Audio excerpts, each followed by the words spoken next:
Number 10. Bad publicity.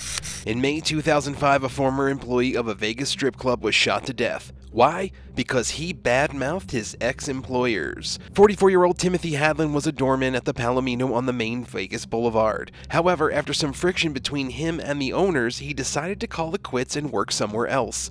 He figured that casually mentioning the bad behavior of his ex-boss to cab drivers would be pretty harmless, but boy was he wrong. Apparently, the owner, Luis Hidalgo, thought that Hadlin's talkative nature was costing him thousands in lost revenue. Rather than hitting him up and sorting the issue out like an adult though, he decided to go down the mafia route. After all, he was the owner of a club. He issued a hit on his ex-employee saying that anyone who disposed of him would get $5,000 as a reward.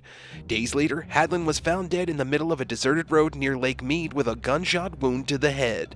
Interestingly enough, flyers for the club were also littered around his body, which showed that they were trying to make an example out of him. It didn't take long for the kingpin energy to leave Hidalgo, as he was arrested along with his son, the actual shooter, Kenneth Counts, and his girlfriend, who pleaded guilty to voluntary manslaughter, and now they all face life in prison. Number 9. Free manicure.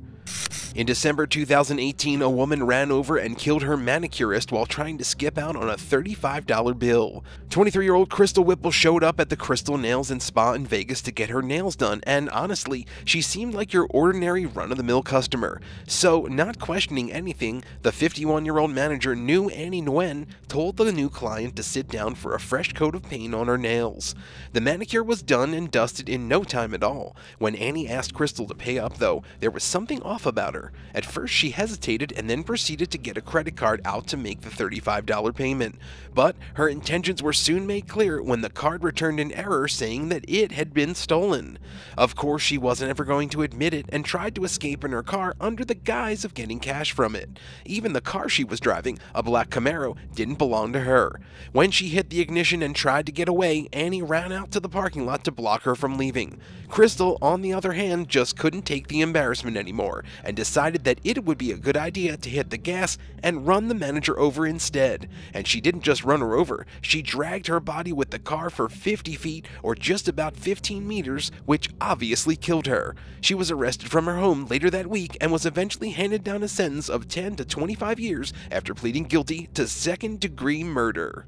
Number 8. Jealous boyfriend. In May 2022, Vegas police received a 911 call saying that a woman had been stabbed in the backyard of a home.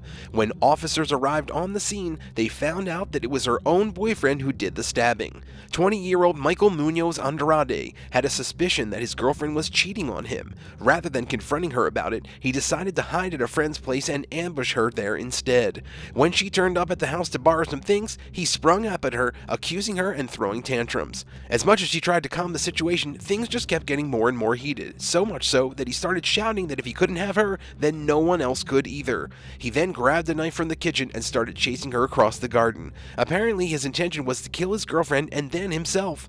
The girlfriend knew that Michael also had a history of domestic battery, which meant that what he was threatening was very much real. Minutes later, the next door neighbor was rushing over to provide first aid to the girl who'd just been stabbed twice in her stomach. Thankfully, she was taken to the hospital in time. Michael, on the other hand, was held down by other bystanders until the police arrived. He was arrested and charged with attempted murder. Interestingly enough, his defense was that he'd blacked out and that he wanted mental health treatment rather than jail time. Number 7. A Dance of Love and Death. In January 2011, Vegas police stumbled upon the remains of a cirque dancer who had gone missing a few weeks prior. The suspect? Her ex-lover. 35-year-old Jason Griffith, who also went by the stage name Blue, was a dancer in the Cirque du Soleil show Love at the Mirage Resort. Years of stage work in Sin City had turned him into a bit of a sexual animal, as he regularly juggled girlfriends and sexual acquaintances. Even when he met Debbie Flores at a football halftime show in 2009, it was hard for him to resist his cheating tendencies. Debbie had a stage role in the racy fantasy review at the Luxor, which meant that she was also in the same industry as Blue. The pair had pretty good chemistry. Little did she know, however, that their relationship wasn't monogamous at all, as Blue kept sleeping with other women behind her back. Their relationship was inherently broken, as Debbie herself had a lot of anger issues. Plus, all the deception didn't help. Oh, and apparently he also bailed on her a bunch of times, even while she was getting an abortion, only to come back months later. Usually these arguments were just that, mere arguments, but the trouble had been brewing, and eventually it had to explode. When Debbie got pregnant a second time, she reached out to Blue again, telling him that he needed to devote all of his attention to her. One thing led to another, and things got violent. When she reached into her purse, Blue panicked and put her into a headlock. He held her tightly until she stopped struggling. Not knowing what to do next, he decided to dismember her body and dump the pieces in a tub of concrete just so he could save his dancing career.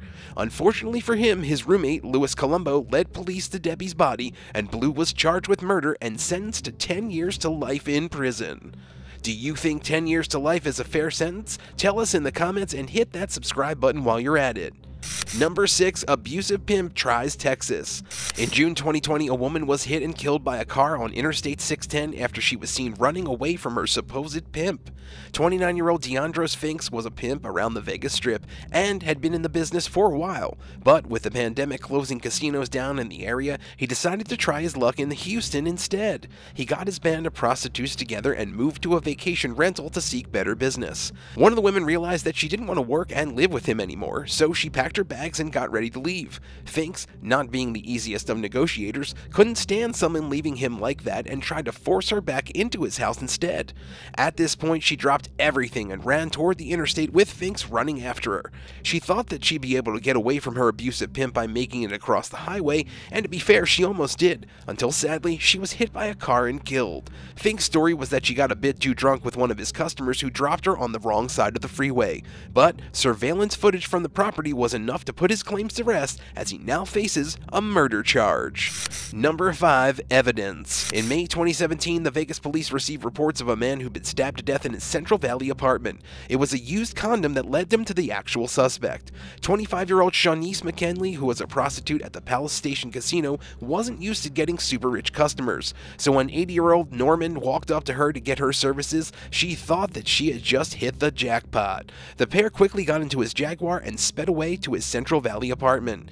After everything was done, it was time for Shanice to leave with her money, but she just couldn't let go of the incredible opportunity that was in front of her. So, not really thinking about the consequences, she decided to stab him to death and steal a bunch of stuff from his apartment. The following morning, Norman's family members found him dead in the apartment with no sign of a killer anywhere. Shanice had done a pretty good job of hiding all of the evidence, and she almost got away with it until the detective stumbled upon a used condom in the room. Sadly for her, it had her DNA on it, which eventually led to her arrest. She now faces murder charges. Number 4. Magic mushrooms. In October 2011, police responded to reports of a man who stopped breathing inside his apartment, which he also used to grow illegal magic mushrooms. The 45-year-old man ran a pretty decent-sized operation from his apartment on King Richard Avenue, where he grew the psilocybin mushrooms. There were tons of plants growing in aquariums used for cultivation, with each ounce selling for over $200. Police also found a bunch of fully processed hallucinogenic fungus, which was also ready for sale. Now, the thing with making magic mushrooms at home is that first you probably shouldn't do it, and if you decide to delve into that for some reason, having appropriate safety gear is a must. Even the police officers investigating the scene had to wear hazmat suits to avoid toxic fumes, but the man didn't realize that and inhaled a bit too much of the magic gas. He was later found dead by his roommate with no signs of violence. Magic mushrooms are poisonous if not handled or consumed properly. In fact, even the coroner deemed that the death wasn't suspicious. The roommate was not charged with any crimes either. Number 3. Lightning does strike twice. In August 2022, Vegas police received reports of a deadly shooting at a hotel that left one man dead and 2 women injured. 54-year-old Billy Hemsley was spending the night with his 49-year-old cousin Artorius Milner, his niece, and her girlfriend in a room at the Mirage on the Las Vegas Strip. Apparently, the 2 cousins were just messing around and play fighting when someone said something hurtful, which ignited an argument between them. One thing led to another, and things quickly got violent as Milner started choking Billy. Little did he know, however, that his cousin was actually carrying a gun on him. Billy pulled out that gun, shot the other 3 people in the room, and then fled the scene.